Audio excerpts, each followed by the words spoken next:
In the early hours of October 17th, 2015, in a very small space and very private, I was brutally and savagely abused and attacked by a man that professed to love me.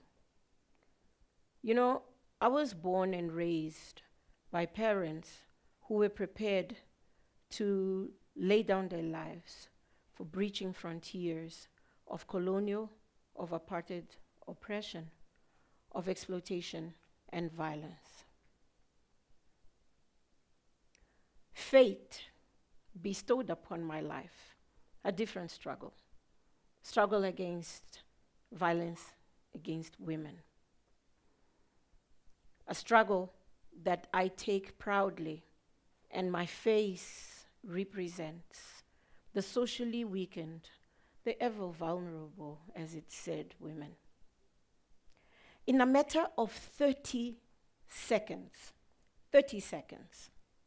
it did not matter that I'd been raised as a daughter to 2 presidents, to a woman who is widely respected as a woman's rights advocate throughout the world. The security I grew up with that guarded me did not matter. The education that I received and the master's degree in sociology and gender studies that I'd gotten from one of the best schools in the world did not protect me at all.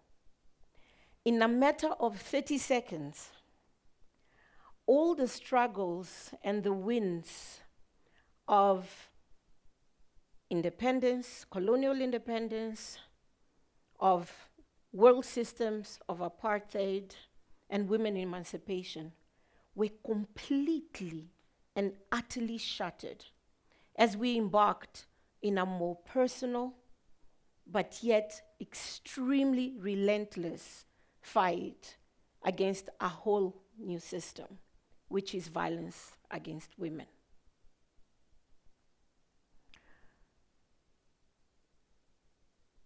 Our structure, our family, myself as a person changed at that point. This new struggle that can, and it does, challenge our socialization, our traditions, our judicial system, can and will be one of the ultimate tasks and ultimate challenges to humankind, to us as human beings globally. My first scream, as I scream in those nights, at that time of utter panic and helplessness, was really about breaking and the shattering, rather, of my existence. And it was a cry for help. I decided then to use my voice from then onwards in order to ensure that women, no other women, go through what I did. Screaming in the middle of the night, and no single human being was able to help, was able to move and to help. The only reaction that I got were actually of dogs barking.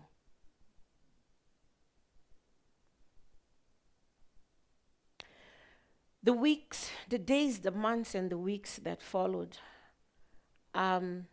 represented and were very elucidatory of the battle that we as humankind face at this point.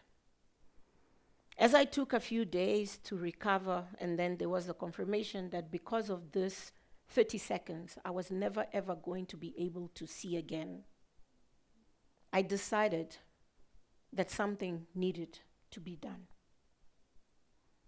Interestingly enough, for a family that had conquered so much in terms of going through the colonial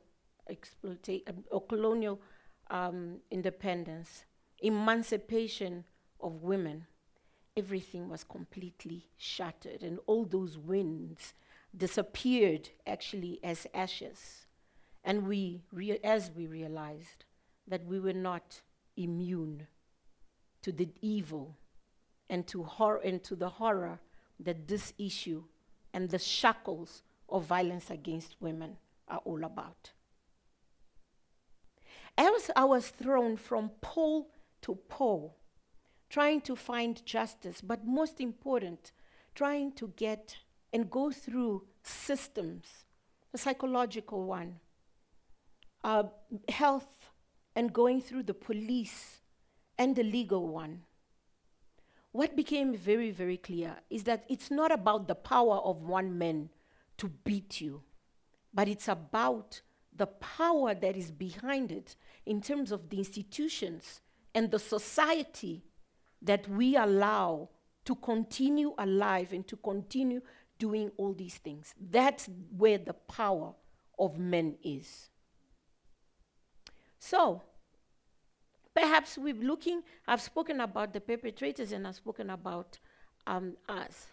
But also, it's very important to recognize, perhaps us as survivors of violence have not been given the voice right now, because there's every single day thousands of women joining our ranks. Every single day. They don't choose to, but that is the reality. So if yesterday we were 900,000, we're probably 950,000 today. And these numbers will just increase if we continue doing that. The issue that is also important for us to understand is that trauma doesn't disappear like that. The fact that you were abused 2 months ago or 2 years ago, perhaps 20 years ago, does not mean that your life is all of a sudden rosy. We deal with the issues and the consequences of this abuse, of this war in which we are, in which we become actually every day veterans of war. We learn to live with all these consequences. Every time a door shuts, we jump. Every time someone screams, we retract to that place where we don't know where it's going to be. Watching movies, sometimes things that are very easy for all of us, but for us, it just triggers and it takes us to that point of pain that time and time and time again continues to come back unexpectedly. You know, what helped me at that point was knowing intrinsically that what had been done to me and what is done to women every single day is simply unfair and it has to stop. It is wrong. There is no justification that actually lives up to it. So yes, I went through the ambivalence. There were times when I thought, well, he's so good, he could not have possibly beaten me like that. But at the same time, I could look, I just felt the pain inside of me.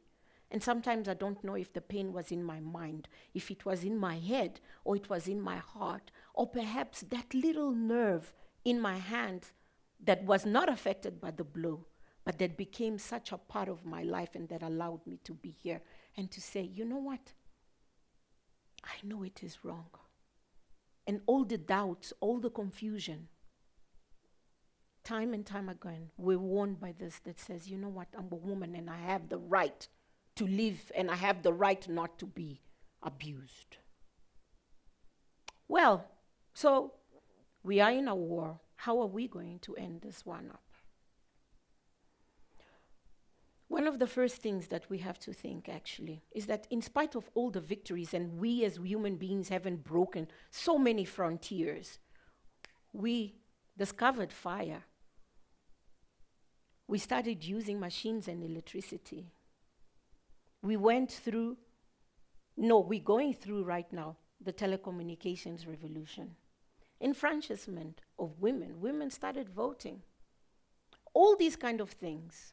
The revolution in healthcare really has not meant that we as human beings have actually evolved as well.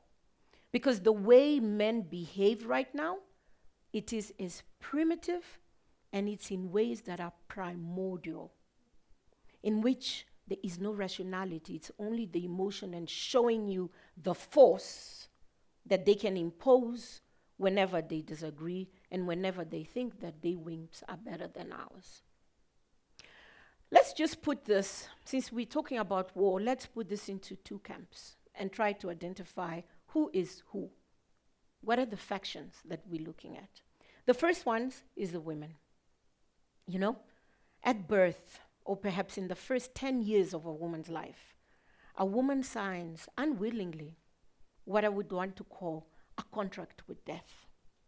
It's a contract that is there, very flirtatious kind of way, but it is there. And it starts when we look and we say, oh, it's a girl.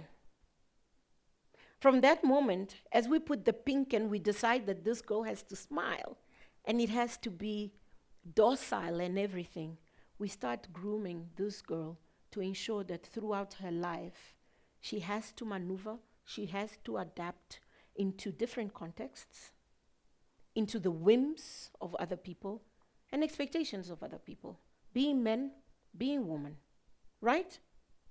At around the time when we go through passage and we become teenagers, our mothers and our aunts sit with us and say, well, girl, the way to sit is like that. And if you sit up, if you sit in a different way, you're going to invite danger into your life.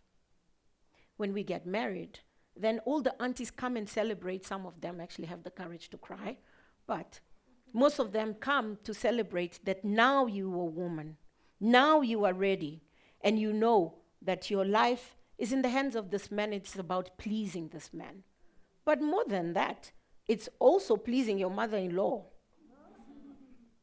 So it's about adapting and killing your individuality in order to serve other people. You know, in the work that I do, I come across women, came in particular across one woman who was beaten by her husband repeatedly until the spoon, the wooden spoon, was broken in her body. And she was beaten because she burnt the food. After that, he decided to put the food on the floor, burnt and hot as it was, and decided to have sexual intercourse with her.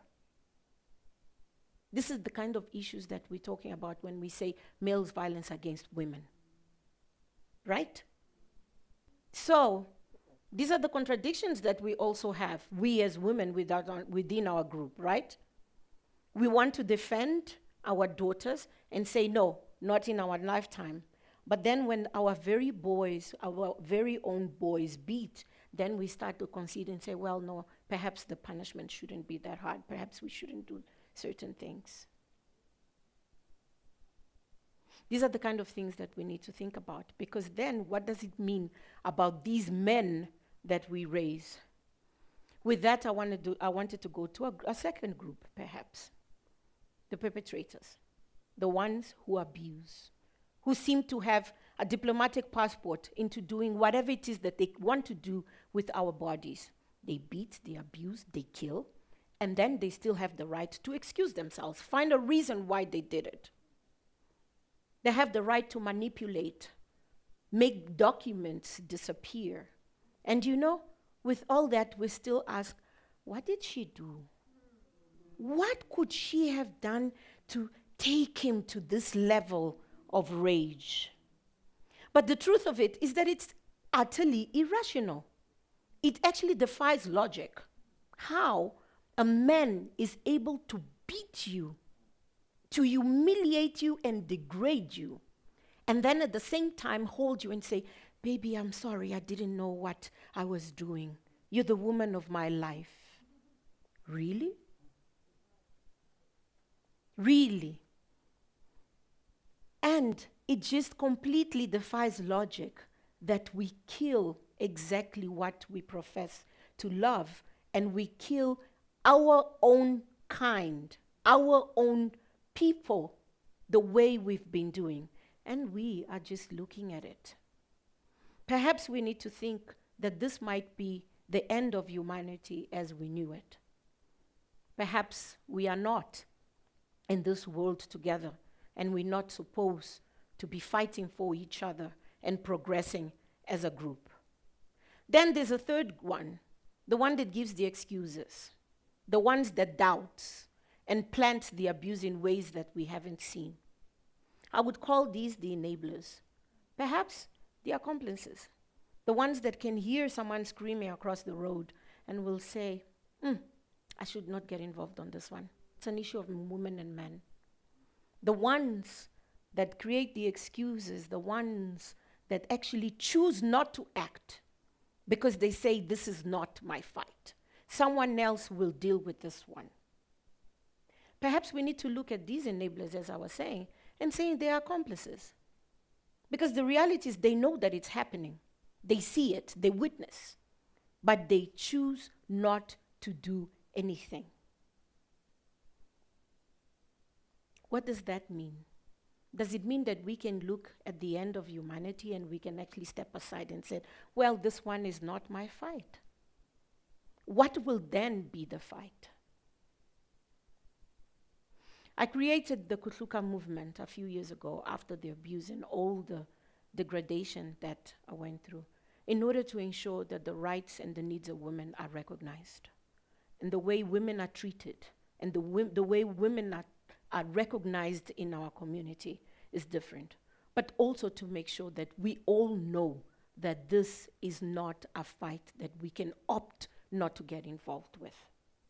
You need to choose your side. Pick up. Decide who you are. Are you a perpetrator? Are you a victim? And do you choose to remain a victim?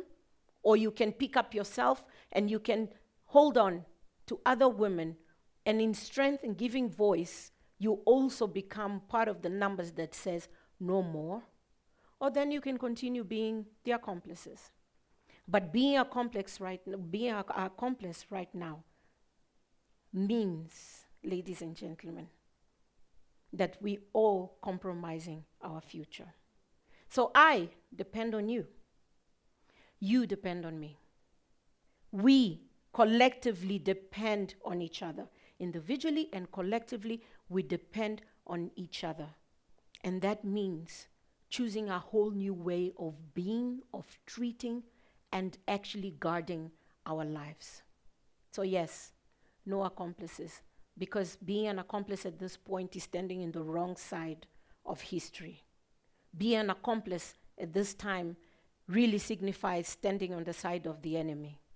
And it does mean that you continuously and in a conscious way, you decide that we're not breaking into a new frontier of humanity. Thank you.